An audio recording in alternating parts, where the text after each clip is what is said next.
আলহামদুলিল্লাহ ৩ বছর ৪ মাস পর আমার স্বামী দেশে আসবে। তো গাছের আম পাড়া হইছে। তো যার জন্য ভাবলাম যে আমি উনার জন্য কিছু আমের আচার বানাবো। আসসালামু আলাইকুম।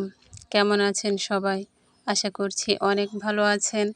তো আল্লাহর রহমতে আমিও ভালো আছি আলহামদুলিল্লাহ। তো চলে আসলাম আরও একটা নতুন ছোট্ট ব্লগ নিয়ে। তো আমার ভিডিওতে আপনাদের সবাইকে স্বাগত। তো আমি কিছু গাছের আম দিয়ে আজ আচার বানাবো। তো আপনারা দেখতে পাচ্ছেন যে আমগুলো পেকে গেছে। তো আমি এই পাকা আম দিয়ে আচারটা বানাবো। তো আচার বানাবো ৩ রকমের।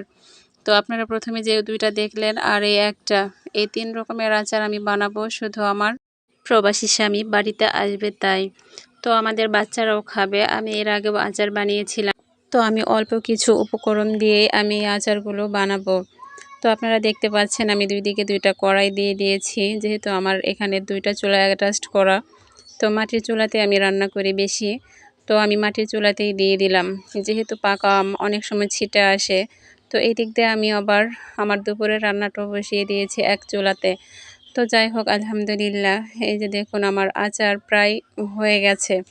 তো পাকা আম দিয়ে আমি আচার বানাচ্ছি, মানে আম সত্ত্ব বলতে পারেন।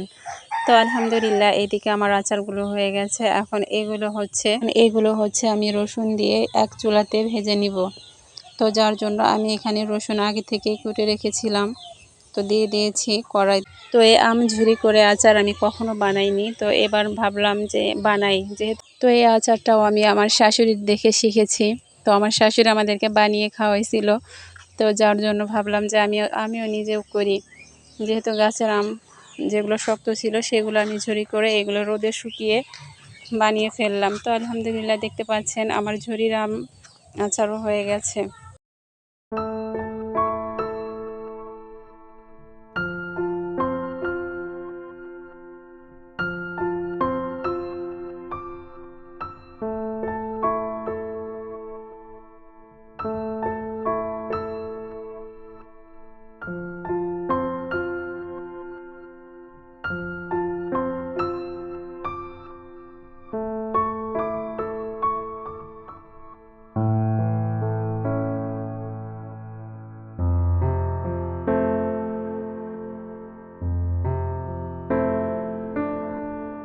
তো দেখে নিলেন তো হয়ে গেছে আমার ৩ রকমের আচার আলহামদুলিল্লাহ।